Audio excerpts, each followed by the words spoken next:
I've spoken from time to time about the nature of dreaming and specifically of lucid dreaming, of waking up within the dream. There's a lot to be said about the quality of being awake in this ordinary way that we're awake. And then, of course, asleep in the way that you're just dead asleep. But for me, in many ways, the most interesting part is that place in the middle. That place where, yes, you're asleep. Yes, you're in a dream. But your mind is trying to reconcile the world. And the fact is that for most of us, most of the time, the way that we reconcile what we know with the world that we see is that we accept the world that we see. And we see how that works in dreams. We walk into a room that we've walked into 1,000 times, and nothing about that room is quite right. And we sense that. We sense the discomfort of that. And then we let it go.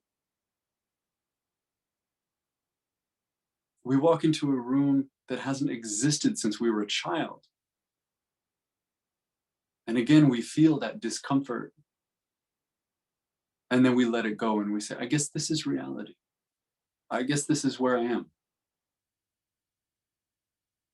We meet people we should never have met. We see things that don't exist in reality. Animals that are way too big. Weather systems that can't work with the place we're in.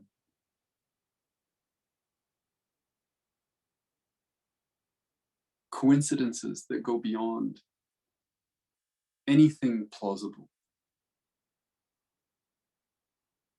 And there's that little tug. Some part of us thinks, what? And then we settle it. And we say, no, but that's what I see. This is the world around me. This must be real. But occasionally, very occasionally, we're able to listen to that voice and probe where we are more deeply, probe the situation more deeply. And when we do that, when we look at the clock and we say, this clock is not right, there's something very off. There's something very off about this person. There's something very off about this party. When we look at it and we don't look away, when we hold the question, either we actually wake up because it's too much, it's too jarring, and we open our eyes in our bed and we say, what was that? Or, more rarely, we wake up inside of that dream. We stay exactly where we are, but we say, I know what this is.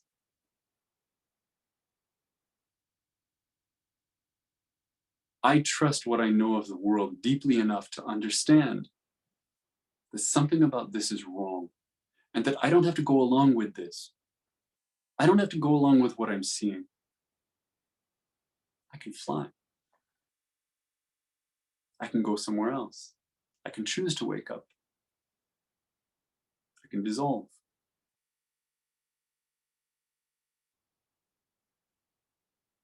I don't have to agree.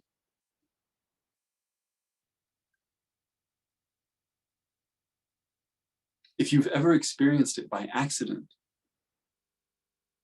you know how incredible it is. It's the kind of thing that you might remember for years. Or if you've taken it up as a practice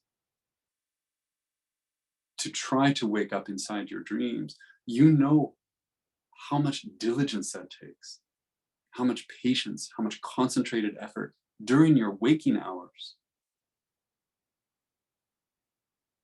to kind of strengthen that muscle of trust in what you do know. We've been talking for weeks now about the 8 awakenings of great beings. We went through all 8, and at the end, there's a kind of an epilogue, and it's what you'd expect. You know, Dogen says, well, not enough people practice this, but if you do, it brings great benefit. It's a lot of things end this way, a little bit of a, you know, please do this. But there's one little bit here that I really like that sticks with me. At the end of the 8th awakening, he said simply, these are the 8 awakenings. Each awakening contains all 8. Thus, there are 64 awakenings. When awakenings are practiced thoroughly, their number is countless. When they are practiced in summary, there are 64.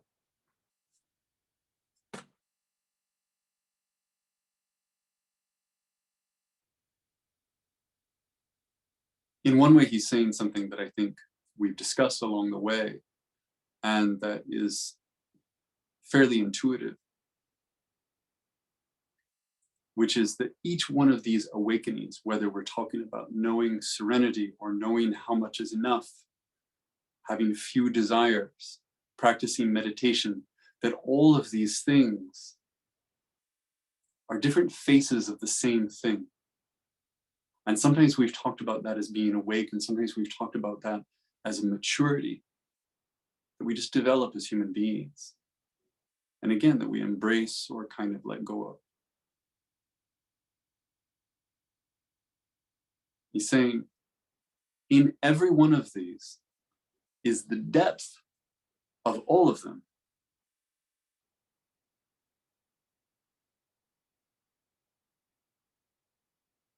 We can practice any one of these. We can take up the question of how much is enough.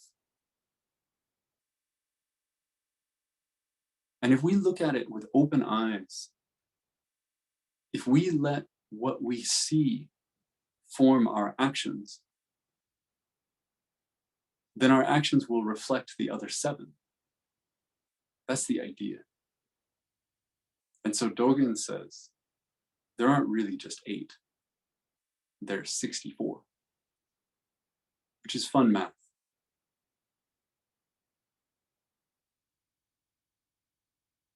But there's another way to do that math, which is to say that there's really just one. It all comes down to one thing. It comes down to one moment. It comes down to this question that we face every moment of every day.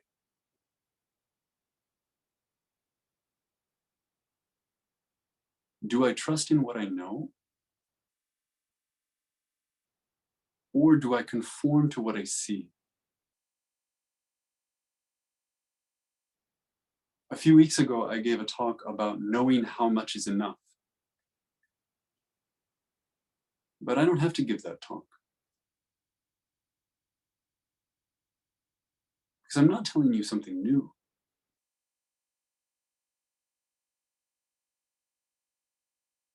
The idea that knowing how much is enough matters. The idea that that is part of being an adult. That is part of not just maturity, but spiritual maturity. That's not news. That's not a radical idea.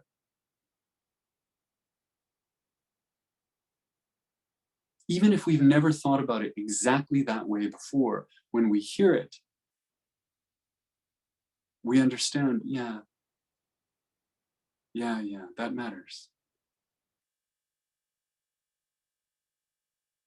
Knowing how much is enough matters. Ignoring how much is enough is not a mature way to live. We know it when we see it in others, and we know it when we see it in ourselves.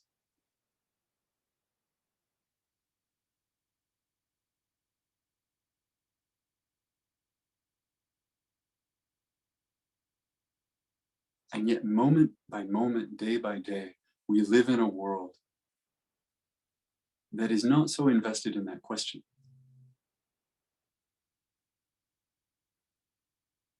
Everywhere we look, everything we hear is telling us that our idea of how much is enough is wrong. That our idea that there could be enough is wrong.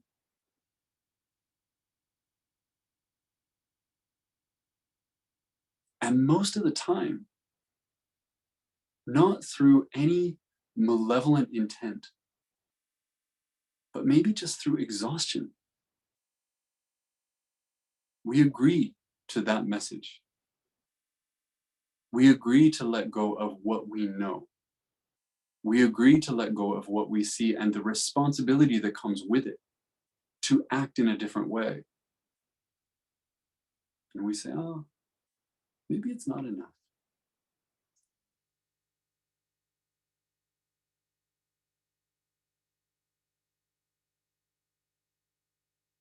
I don't actually need to speak to you about the virtues of serenity.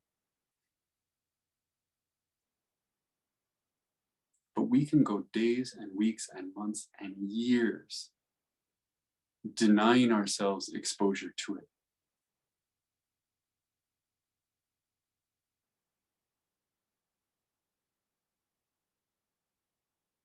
Just like we're in a dream. That discomfort, we feel it, but we don't trust it.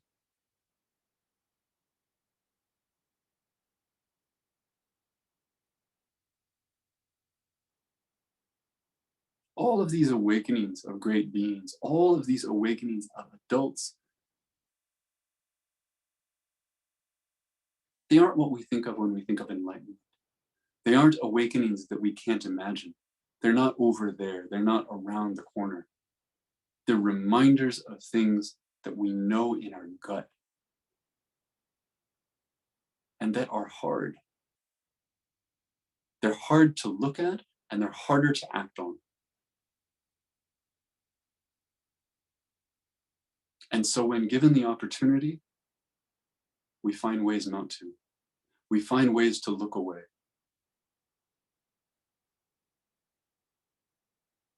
We find excuses to say yes to what we see.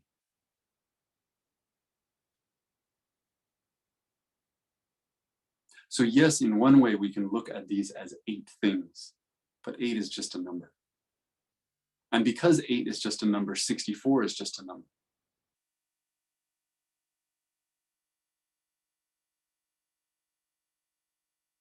This isn't a list.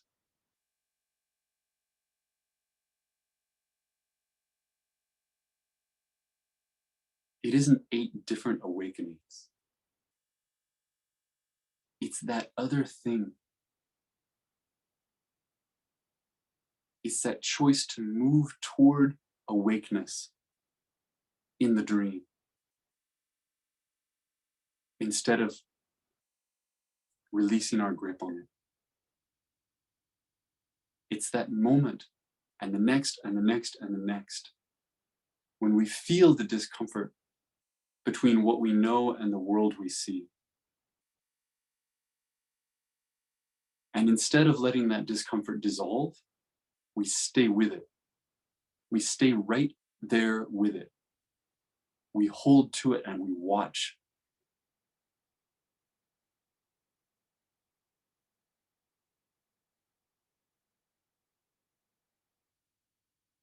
Because part of that maturity, part of that practice is understanding that there's something here we can trust.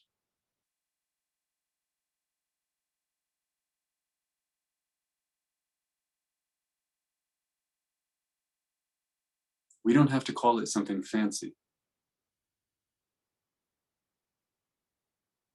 We don't have to say this is Buddha nature or some sort of inherent wisdom or inherent goodness.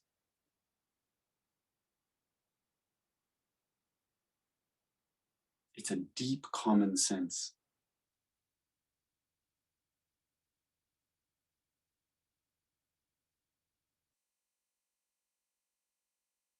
A great being by this measure is someone who not just knows because everybody knows. It's someone who knows and allows the discomfort of knowing. even when it's hard.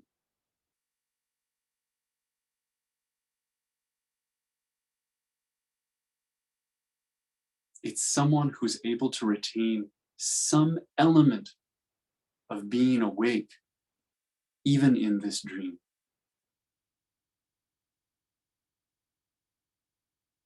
As difficult as that is, as counterintuitive as that is, they keep their eyes open all the time. And when they close them, then they remember again.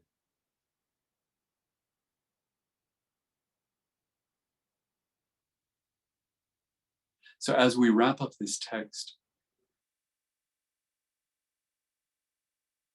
I guess I want to say, if you want to make a 3x5 card with the 8 awakenings and write them and stick them on your mirror, that's great. Because each one of them is worth investigating deeply. Each one of them is the practice of a lifetime. And each one of them really does include the other 7. But just as importantly, more importantly, what I hope you take with you is this sense that you do know something important.